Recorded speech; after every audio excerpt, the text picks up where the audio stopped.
যতই শুনে ততই ভালো লাগে।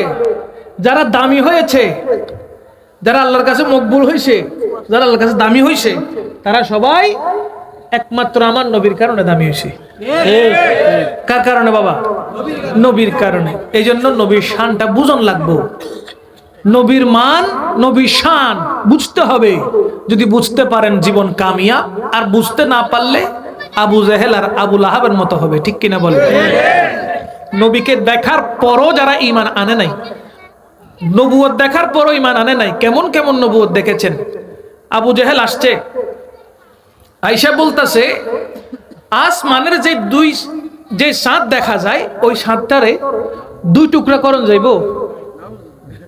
আমার নবীরে কইতেছে। তো নবী বলে কেন? বলে তুমি দুনিয়াতে তো অনেক ধরনের জাদু দেখাইতেছো, জোরে কর নাউজুবিল্লাহ। আমার নবীর নবুয়তরে কি কইতেছে? জাদু। কয় জাদু চলে দুনিয়াবি কাজে, কিন্তু আসমানিতে কোন জাদু, আসমানে কোন জাদু চলে না। এই জন্য দেখি তুমি নবী হইলে আসমানের 7 টুকরা করি দেখাও। দেখাইছিল? কথা কর না। দেখাইছিল। আঙ্গুল মুবারক উপরে তুলছে, চাঁদের দিকে ইশারা করছে। চাঁদ কয় টুকরা হইছে?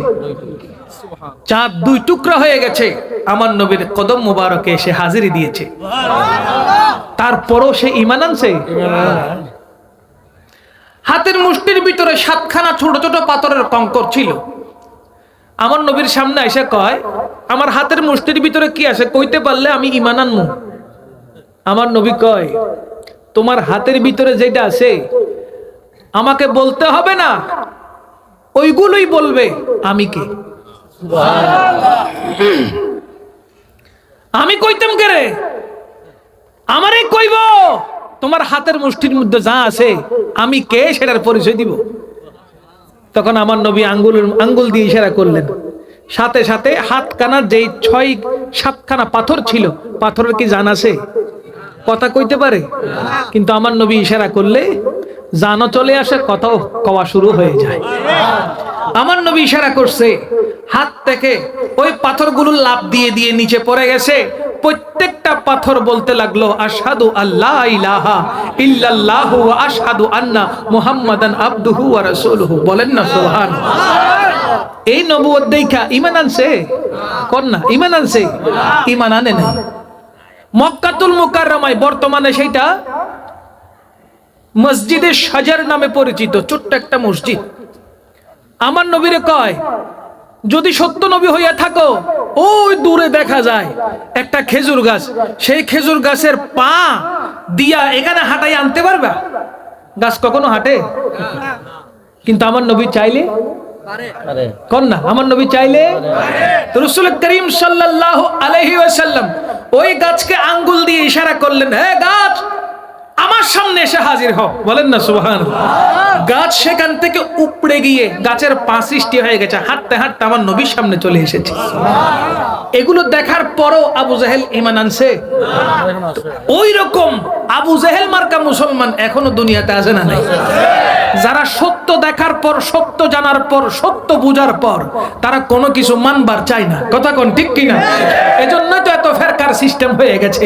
আমার নবী কইয়া গেছে, আমার আখিরি জমানার উম্মতদের মধ্যে 73 ফেরকা হইব, 73টা দল হইব, সেখান থেকে 72 দল যাইব জাহান্নামে, মাত্র 1 দল যাবে জান্নাতে। সেই দলের নাম আহলে সুন্নাত ওয়াল জামাত। সুতরাং আমরা হইলাম আহলে সুন্নাত ওয়াল জামাতের অংশীদার। কথা কোন ঠিক কিনা? আমরা নবীকে হাজির নাজির হিসেবে মানি কি মানি না? আমরা নবীকে নূরুন নবী হিসেবে মানি কি মানি না? আমরা নবীর শানে দাঁড়িয়ে ইয়া নবী সালাম আলাইকা মুস্তাফা জানে রহমত পে লাখো সালাম বলি কি বলি না? আমার নবীকে গায়েব জাননে ওয়ালা মানি কি মানি না? রাসূল করিম সাল্লাল্লাহু আলাইহি ওয়াসাল্লামকে নিজের জানের চাইতে বেশি আমরা মুহাব্বত করি। সুতরাং প্রত্যেকটি কাজে আমার নবী থাকলে মনে রাখবেন ওই নেক কাজের মধ্যে আল্লাহর রহমত থাকবে। যেই ইবাদতের মধ্যে, যেই নেক আমলের মধ্যে আমার নবী থাকে না, নবীর দরুদ থাকে না, মনে করবেন কখনো ওই ইবাদত আল্লাহর দরবারে কবুল হবে। নামাজের ভিতরে দরুদ শরীফ আছে না নাই? মনে রাখবেন, যে দোয়াতে দরুদ নাই ওই দোয়া আল্লাহর দরবারে কবুল হবে না। আল্লাহ কি সব দোয়া কবুল করে? করে না। যে দোয়ার ভিতরে দুরূদ থাকবে, আগে পরে দরুদ শরীফ থাকবে, ওই দোয়াটাই আল্লাহ কবুল করবে। এই জন্য হাত তুলবেন, খালি মাথা চুলকান, এত দোয়া করি আল্লাহ আমার দোয়া কবুল করে না কিনলে, খালি মাথা চুলকান। একবার আগে পিছে দরুদ রাখেন, হাত তুলবেন, দোয়া করার আগে দরুদ শরীফ পড়বেন, আল্লাহুম্মা সাল্লি আলা সাইয়্যিদিনা মুহাম্মাদিন ওয়া আলা আলি সাইয়্যিদিনা মুহাম্মাদিন ওয়া বারিক ওয়া সাল্লিম। দোয়া করার আগে, হাত তোলার আগে নবীকে সালাম দিবেন, আসসালাতু ওয়াসসালামু আলাইকা ইয়া রাসূলুল্লাহ, সালাতু ওয়াসসালামু আলাইকা ইয়া হাবিবাল্লাহ, সালাতু ওয়াসসালামু আলাইকা সাইয়্যিদি ইয়া রাহমাতাল লিল আলামিন। এবার আপনি দোয়া করেন, যা লাগবে নেককার দোয়া, যত নেক দোয়া আছে করেন। আবার আমিন বলার আগে দরুদ শরীফ পড়েন 3 বার, আমিন পড়েন। আল্লাহ পাক রব্বুল আলামিন ওই দরুদের ওসিলায় আপনার দোয়া কবুল করে ফেলবে। সারা দিন দোয়া করলেও দোয়া কবুল হবে না যদি দোয়ার ভিতরে দরুদ না থাকে। নামাজ পড়তেছেন, তাশাহুদ পড়েন নাই, নামাজ পড়তেছেন, তাশাহুদ আত্তাহিয়াতু লিল্লাহি ওয়াস সালাওয়াতু ওয়াত তাইয়্যিবাহ পড়েছেন, সেখানে আমার নবীকে সালাম আছে না নাই?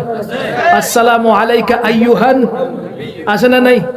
যদি এই লাইনটা বাদ দেন, তাশাহুদ আদায় হবে? বলেন না, তাহলে নামাজও হবে, নামাজও হবে। নামাজ হইতেছে, তাশাহুদ পড়েন, দরুদ রাখেন, ওই দরুদের ভিতরে তাশাহুদ থাকলে আল্লাহ পাক আপনার ওই নামাজ তাশাহুদের কারণে, দরুদের কারণে কবুল করে নেবেন। সব জায়গায় কালমা পড়েন, আল্লাহর নাম নিছেন, নবীর নাম বাদ দিছেন, কালমা হবে? বলেন না হবে? হবে না রে বাবা। রোজা রাখতেছেন, মনে মনে চিন্তা করছেন যে আল্লাহ না রোজা ফরজ করছে, নবীর দরকার কি? ওই রোজা আল্লাহর দরবারে পৌঁছাবে না। রোজা বলেন, হজ বলেন, যাকাত বলেন, ইবাদত বলেন, বন্দেগী বলেন, তাহাজ্জুদ বলেন, যত ইবাদত আছে সমস্ত ইবাদতের ভিতরে যদি আমার নবী না থাকে, কোন ইবাদত আল্লাহর দরবারে কবুল হবে? এই জন্য আমরা সব সময় চেষ্টা করব কোরআনকে মানার, নবীর সুন্নাহকে মানার। বর্তমানে বাবারে ঈমান চোর বহুত বাইর হইছে। কোন চোর? জোরে কর না। বর্তমানে বাজারে ঈমান চোর বাইর হইছে, যারা ঈমানটারে আপনার থেকে লইয়া যাইব, আপনি কইতে পারবেন না। আপনার ঈমান হারা কইরা দিব, আপনি মনে করবেন যে কিছুই হয় না। আরে না রে ভাই, আপনার ঈমানটা আপনার দেহ থেকে নিয়ে চলে গেছে অনেক আগে। আপনার নবীর দুরূদ তখন ভালো লাগবে না, মিলাদুন নবীর মাহফিল করলে ভালো লাগবে না, আপনার তখন ইয়া নবী সালাম আলাইকা ভালো লাগবে না। আপনি বুঝে নিবেন আপনার ভিতর থেকে ঈমান পাখি চলে গেছে। কথা কোন ঠিক কিনা? এই জন্য সবচাইতে ঈমানকে বর্তমানে পাহারা দিচ্ছে আকীদা। ঈমানকে পাহারা দিচ্ছে কি? আকীদা। এই জন্য আকীদা যার মজবুত, ঈমান তার মজবুত। ঈমান যার মজবুত, আমল তার মজবুত। আল্লাহ পাক আমাদেরকে সঠিক ইলম দান করুক। জোরে কর না আমিন। আল্লাহ পাক আমাদেরকে সঠিক জ্ঞান দান করুক, আমিন বলেন। আমাদের ঈমান আকীদা যেন মজবুত থাকে, আল্লাহ আমাদেরকে সেই তৌফিক দান করুন। আমরা যেন কাল হাশরের ময়দানে নবীজির সুপারিশ পাই, আল্লাহ আমাদের ভাগ্যে সেই তৌফিক দান করুন। ওয়া আখিরু দাওয়ানা আলহামদুলিল্লাহি রাব্বিল আলামিন।